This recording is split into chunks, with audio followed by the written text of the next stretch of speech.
bibigyan ka ng reading.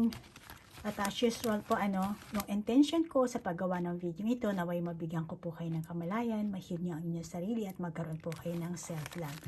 At Aries, na andito ang aking YouTube channel para suportahan kayo, at mahatiran kayo ng mensahe nang sa ganun po maisaayos niyo po ang inyong buhay, kabuhayan, relasyon, sa tao, sa inyong mga asawa, sa inyong boyfriend, girlfriend. Okay, Aries? And then, Aries, ngayon naman, ang gagawin nating reading ay alamin natin kung ano ang inyong sitwasyon na inyong person, kung ano ang interest niya, kung ano ang tunay niya nararamdaman, kung meron ba siyang sikreto, ano ang kanyang enerhiya, aalamin natin ngayon.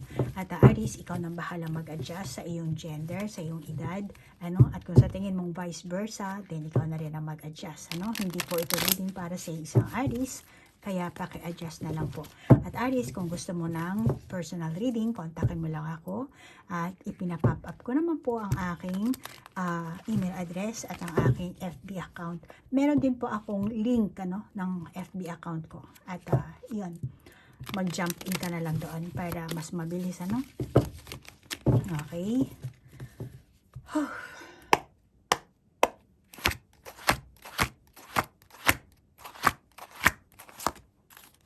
Mukhang baliktad ang parahama. Ulitin natin ang ating pagtano para hindi lahat lalabas ng reverse, Baka mamaya sabihin mo, Aries, naku, negative na naman.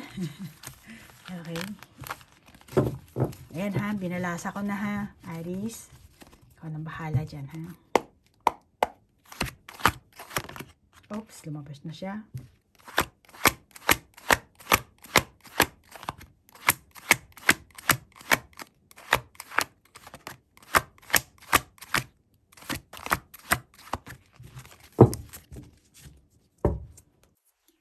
Okay, meron tayo ditong reverse ito ha, Aries, which is five of springs.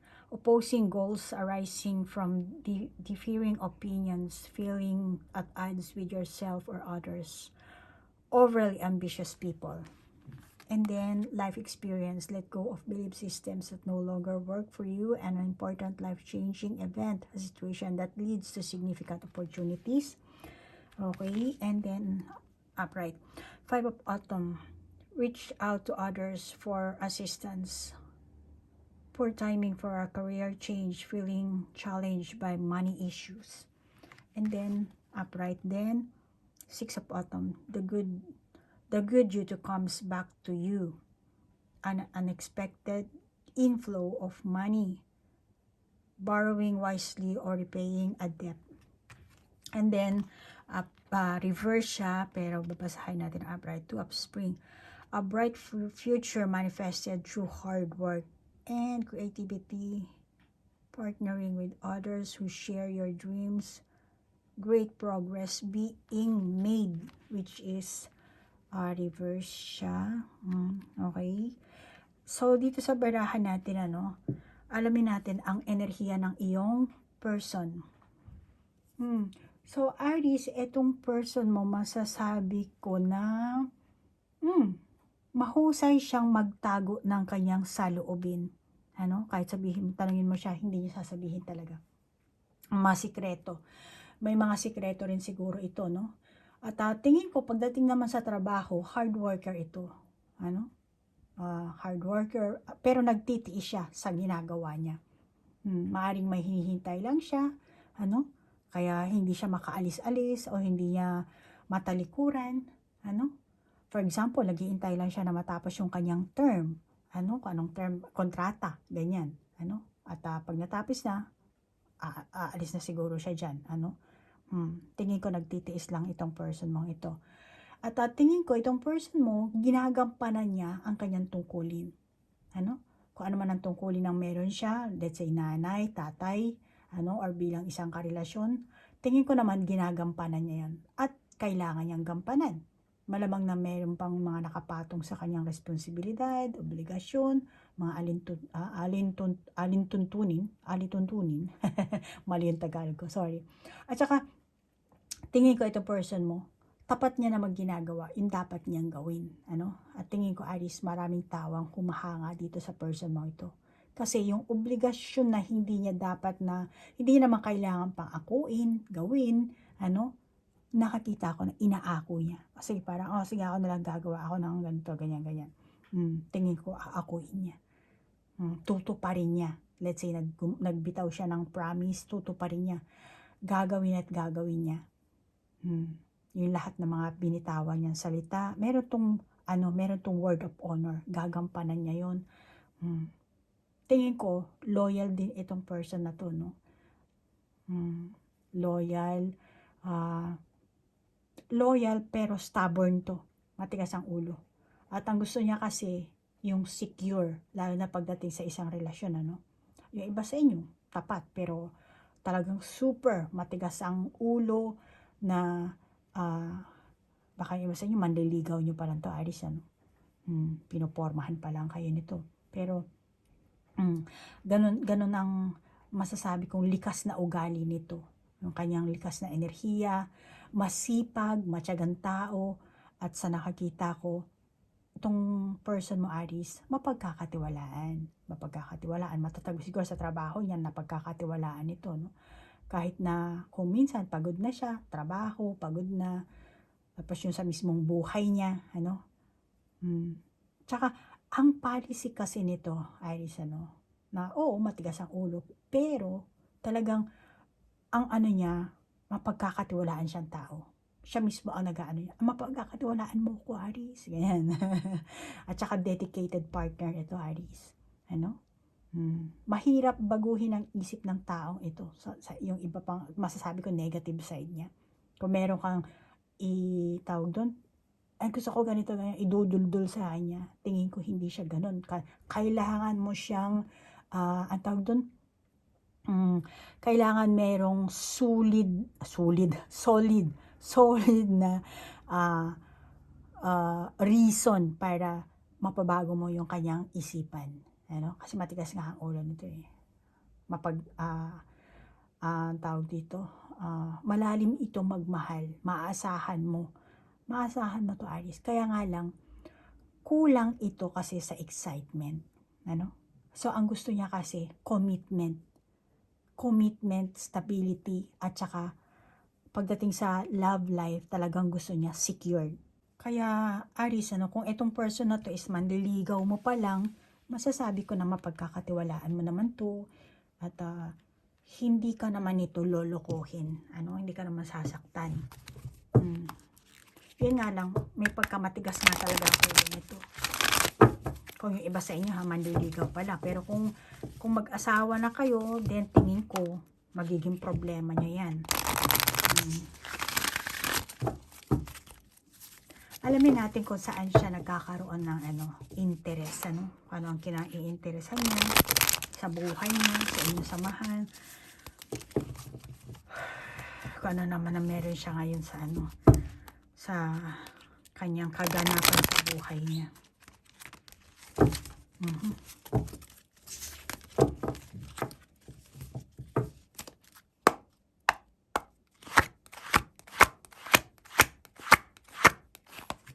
Medyo tabingi-tabingi ating baraha.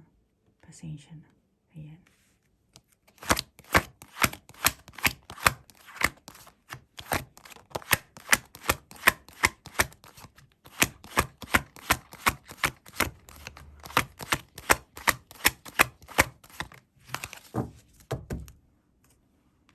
Open. Walking away.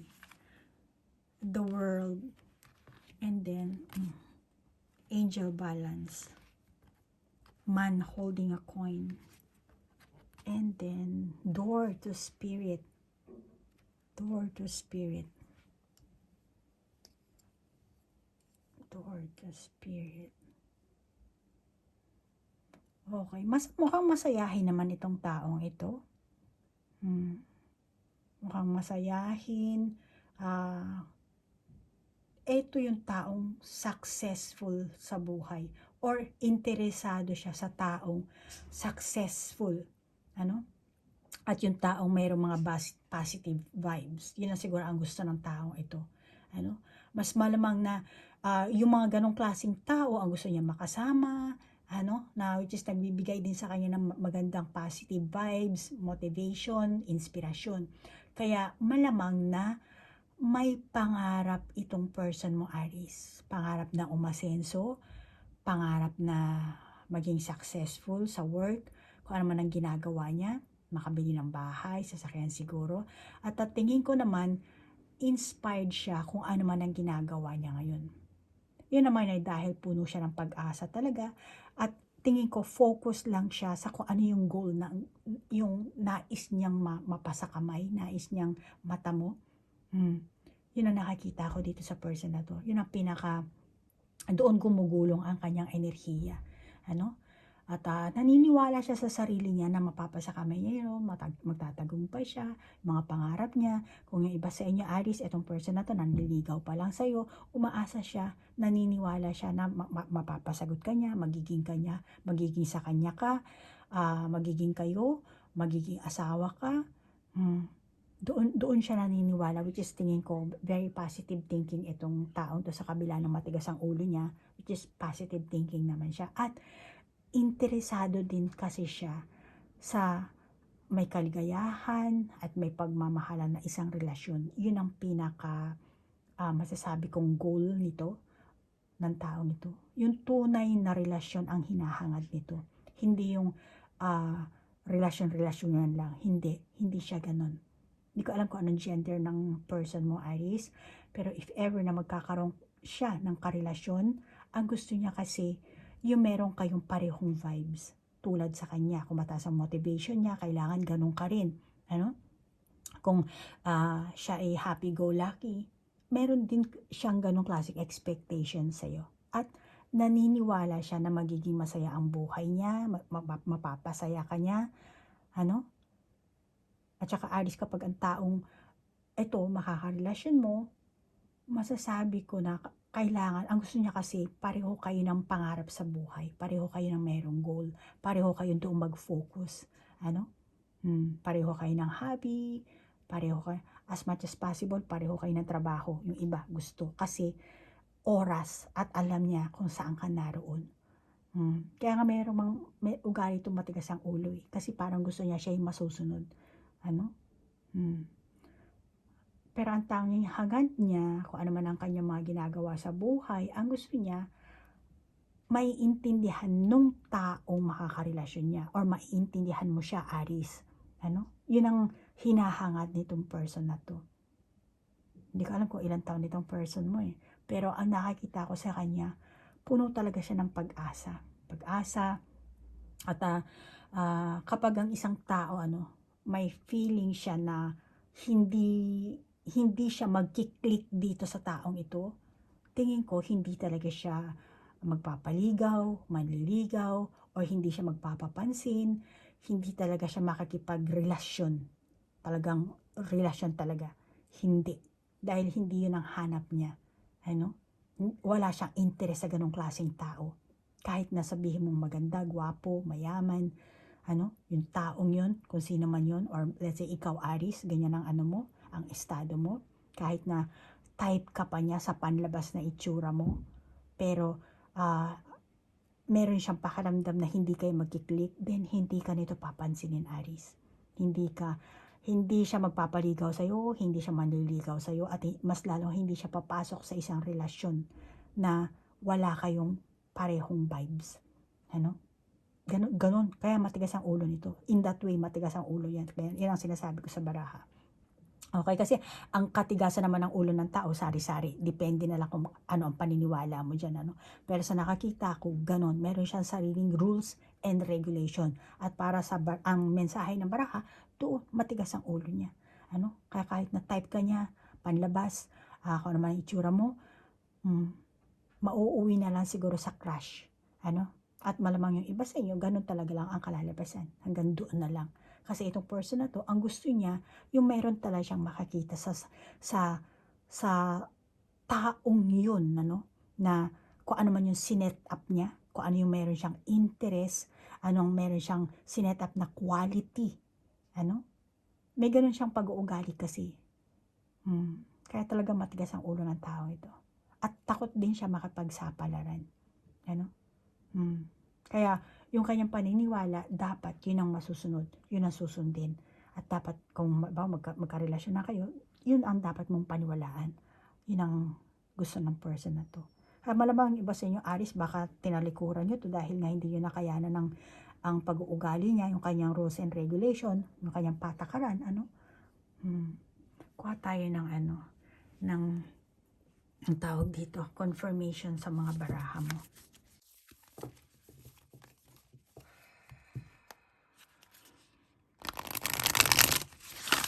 Confirm natin etong Angel of Balance tsaka Door to Spirit. Pati na rin itong Two of Spring na baraha natin. Kasi dito ko nakakita ang paniniwala ng taong ito.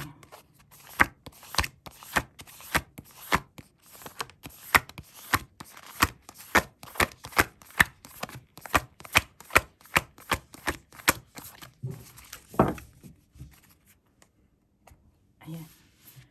Diyang, discovering truth. You stand in the light of truth, and then, diyang, baliktad, navigating by the stars. Follow your bliss and grounding. Go deep, explore your roots.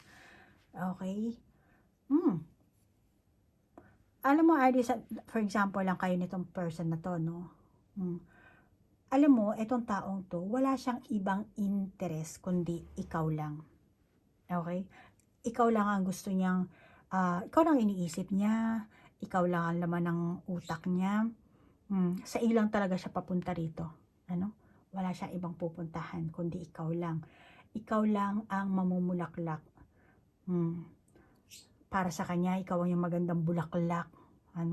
Sa ilang siya mamumulaklak, magkakaroon ng magandang samahan, magkakaroon kayo ng magkakaroon ng pagmamahalan. Interesado siya sa iyo. Hinahangad niya na mas lalo siya mapalapit sa iyo, hinahangad niya na makausap ka niya, hinahangad niya na magkaroon kayo ng makapag-bonding kayo, mas lalong lumalim ang inyong koneksyon. Kasi para sa kanya, hulog ka ng langit. Kaya interesado siyang makilala ka ng lubos. Kung magkarelasyon na kayo, gusto niya mas paglalimin pa yung inyong relasyon, yung inyong connection, ikaw at ang pamilya mo. At interesado rin siya na ipakilala ka sa kanyang pamilya. Kasi para sa kanya, ikaw na talaga ang right person. Interesado siya, malamang na gusto niyang magkaanak sa iyo. Marami siyang, baka iba sa inyo, mabilis ang pagbabago ng samahan nyo dito, mauwi agad kayo sa isang pamilya, mabuntis ka, magkaanak ka. Kasi yun talaga ang gusto ng person na to. Kaya palagi itong iba sa inyo, siguro malayo ang tingin, hindi pa kayo totally nakakapag-usap, pero ang tawag dito, ang pinaka motibo niya is kilalanin ka ng husto, paglalimin ang inyong mga samahan. Ang inyong samahan. Hindi ko alam kung ilang kayo. Kayong mga Aries, Alamin natin kung ano ang totoong nararamdaman ng person mo, anong sekreto ang meron siya. Ano ang totoong nararamdaman niya, bakit ganyan na lang ang interest sa'yo, motibo niya sa'yo. Alamin natin yan. Ingay ng mga ibon ko, liparan ng liparan.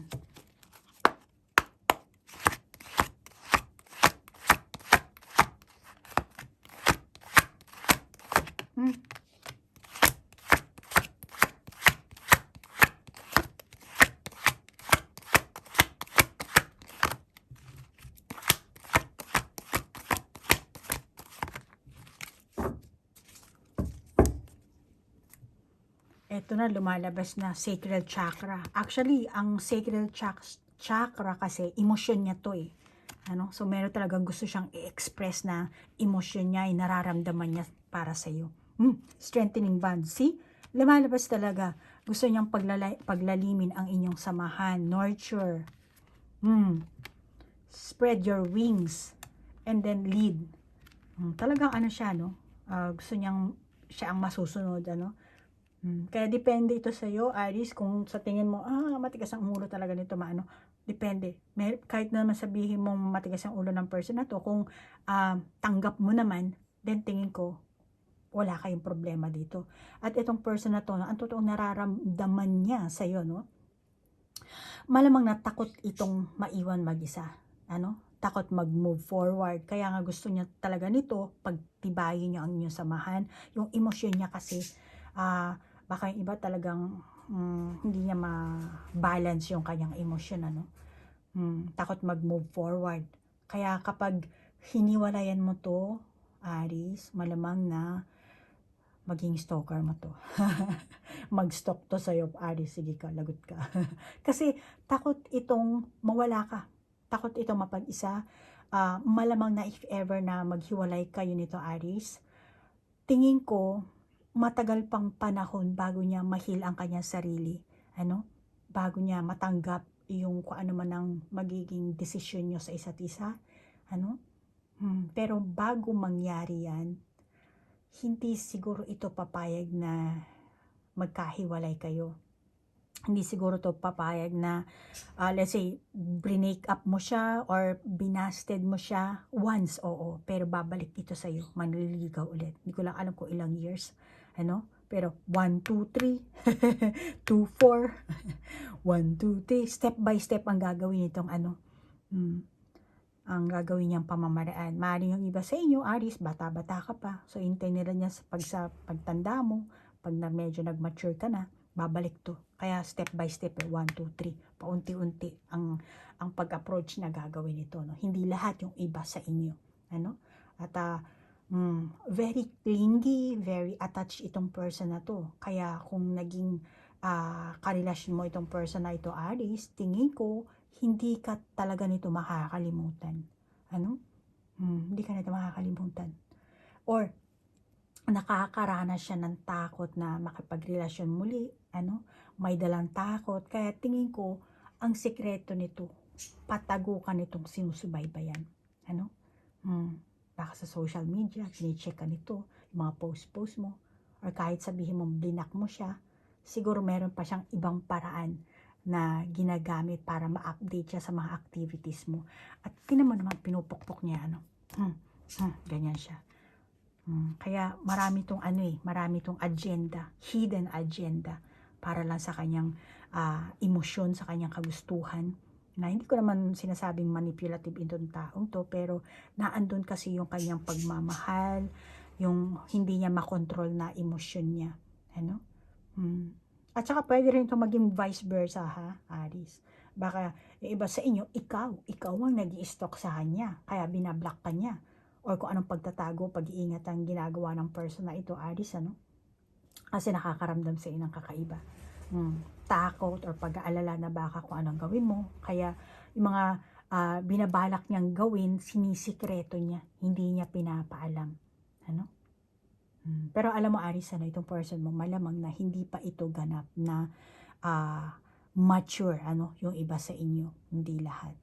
Para siguro siyang, child mature. Alam mo yun? Nagpapaka-mature pero hindi naman. Hindi yung mismong edad niya, ha. Kumbaga, yung edad niya lang ang tumatanda, pero yung utak niya, isip bata. Kaya masasabi ko, kung bawa, ganito ka kamacho. Pero hindi, para pa rin siyang teenager kung kumilos, kung mag-isip. Kahit nasabihin mong nanay na, may anak na nga yan, dami-dami ng anak niya sa sari-saring babae or sa lalaki. Hindi, still naandun pa rin yung pagiging isip bata niya, yung feeling niya teenager pa rin siya. So, meron siyang ganong klaseng, pag-iisip. Sabi ko kanina, very responsible, gagawin talaga nito yung obligasyon. Oo naman, tingin ko naman, Oo, may obligasyon, oo, may responsibilidad. Pero tingin ko, ginagawa naman niya yun. Yung iba sa inyo, kahit nasabihin mong isip bata, kung ano ang dapat niyang gawin, tingin ko naman, hindi lahat sa inyo, pero tingin ko naman pinapanagutan ng taong ito. Pero, naandun pa rin yung pagiging hindi niya mature. Siyempre, sasabihin niya, hindi naman akong perfect. Walang perfect na tao. Pero, alam niya Alam niya yung dapat niyang gawin. Alam niya kung ano yung dapat niyang, ano yung responsibilidad niya, yung obligasyon niya. At saka itong tao, hindi naman siya mental health issue ang problema nito, no? Lalo na pagdating sa love, lalo na pagdating sa kanyang emosyon din, yung pag-iisip niya kasi talagang puno lang siya talaga ng pag-asa. Gusto niya na parang nagiging siya, may pagka daydreamer, daydreamer, daydreamer. O baka yung meron siyang past relationship na inabuso kasi siya, at gusto niya talaga takasan yung mapait na alaala. Kaya gusto niya maging more on positive vibes siya, positive thinking, at yung tanging way lang para ma-brainwash niya yung sarili niya. Nino-nurture niya yung sarili niya. Siya mismo ang nagbibigay ng strength sa sarili niya. Pinapalakas niya yung sarili niyang emosyon. Kaya ayaw niyang doon gumuho sa negative way yung kanyang yung kanyang buhay, yung kanyang mindset. Kaya meron talaga siyang self-setting. Kung sino at anong klaseng tao ang dapat para sa kanya. At malamang yung iba sa inyo, ikaw talaga ang gusto nito, Aries. Yung iba sa inyo, baka patago-patago tong taong to. Nag-a-admire sa'yo. Pinagpapantasyahan ka. O baka naman may patagong feelings na nakikipagkumpetensya sa'yo at the same time. Let's say, pipili siya ng karelasyon na mas maganda, mas gwapo, mas meron siyang gagawin na para makaramdam ka ng insecurities, para siya ang piliin mo, para mas ang tawag dito, matawag niya yung pansin mo. Yung iba sa inyo malamang na meron siyang ganung klaseng pamamaraan kasi hawak-hawak niya na yung scroll So nag-iisip na to kung anong way ka niya para mapasa kamay ka niya. Yung iba sa inyong Aries, Yan na nakakita ko. Pero alamin natin ang magiging outcome niyo. Syempre, yan ang gusto mong malaman, di ba, Aries? Yung outcome niyo, alamin natin yan. So, alamin natin kung ano ang magiging outcome niyo dito, Aries.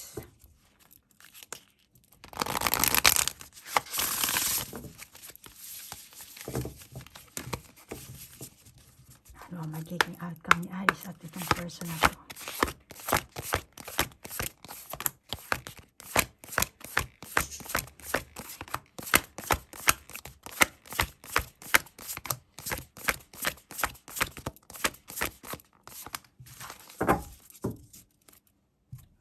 Ni Aries at ng kanyang person.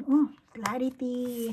Yes, gusto niya travel, clarity, and willpower at life purpose.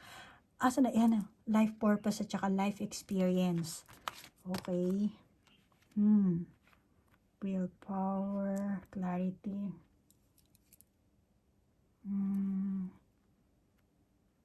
Okay. Discovering truth. Tingin ko magiging faithful talaga itong taong ito sa iyo, Aries. Clarity, obvious naman. So kung hindi pa klaro ang inyong samahan, malamang na maghahanap to ng clarity. Ano ba ako sa iyo, Aries? Ano ba ang stance ko? Ano ba ang estado ko? Ano ba ang nararamdaman mo para sa akin? Gusto mo ba ako? Ayon ba sa akin? Malamang na yan ang gusto ng person na to. Pero faithful itong taong ito sa iyo, Aries, Maaring may attitude, unique ang kanyang personality, pero may maganda naman siyang hangarin sa iyo. Talagang malinis ang kanyang hangarin. Merong pumapalpak siguro ang mga pagpapakita nito sa iyo. Yun naman ay dahil sa kakaunti lang kasi ang kanyang life experience. Pero sigurado naman siya, klaro siya kung ano ang gusto niya sa buhay niya. Kung ano ang gusto niya tahakin na landas, kung anong gusto niya sa isang samahan, siya doon. Kung sa tingin mo hindi pa klaro, naghahanap pa siya ng clarity, na which is matatagpuan niyo naman yan during ng inyong pagsasama. May pangarap kasi sa buhay niya. Maaaring sa una, hindi mo talaga mag-get kung ano ba ang gusto nito, takbo ng isipan niya, pero tingin ko later on masasanay ka rin. Ganun naman yan sa sa relasyon, di ba, Aries? Sanayan lang yan Sa una, hindi mo magiget, parang, ay, matigas naman ang ulo nito, ay, ganito naman ganito. Ay, ito yung favorite niyang pagkain, hindi ko type yun. Pero makakasanayan mo rin kung ano yung nakasanayan niya. At yung nakasanayan mo, makakasanayan din niya. Later on lang kayo magkakaroon dito ng mas deep bonding, deep connection. Masasanay ang nakakita ko dito sa dito sa barahang ito, which is mukhang nagpa-practice siya dito, no? So kailangan yung mag-practice din. Lalo kapag inaraw-araw ka nito ng panliligaw, ano? Or ang pagpapapansin sa'yo, palagi nagpapakita, nagpapaano. So malamang na yung iba sa inyo, ano, kung gano'n ang inyong sitwasyon, Aries, ano, malamang na madedevelop ka, ano? Hindi lahat, yung iba sa inyo, no? Madedevelop, at kapag nakausap mo naman ang person na to, tingin ko may mga fresh idea siya. At tingin ko naman very cheerful itong taong to, energetic. Kaya masasabi ko bottom line na magiging kalalabasan nyo rito. Meron namang, kasi positive vibes kasi to no? So sa kabila ng kanyang matigas ang ulo, malamang na meron din siyang madilim na part, ano? Madilim na pinagdaanan sa buhay, ano? Madilim na karanasan, madilim na buhay, ano man yung life experience niya sa past niya, naandun yun, naandun pa rin. Pero ang liwanag sa pagkatao ng person na to, unti-unting lalabas, unti-unting magbabago, ano? At I don't think, Aries, nagagawang ka nito ng ikagagalit mo, ikasasama ng loob mo. Maring may time na mabwisit ka dahil syempre yung emosyon nito minsan uncontrolled, ano? Kaya mabibwisit ka, pero may konsensya naman itong taong to Kaya pag naramdaman niya, ay parang lumalayo na sa akin si Aries, ay parang nabibwisit na sa akin si Aries, ay naiinis, magbabago, aayusin naman niya yun Kaya tingin ko hindi kanya bibigyan ng hindi siya magiging pasaway. Once na maging pasaway siya, ay magbe-behave naman to. Maring travel na kalagay, maring extrovert ang ugali niya, or mahilig siya maglakwatsa, lumabas ng bahay, at baka yung iba sa inyo, Aries, ayaw mo ng ganon. So sinasabi dito, practice lang yan, kasanayan lang yan. Baka ikaw ang Aries na introvert, tapos siya extrovert.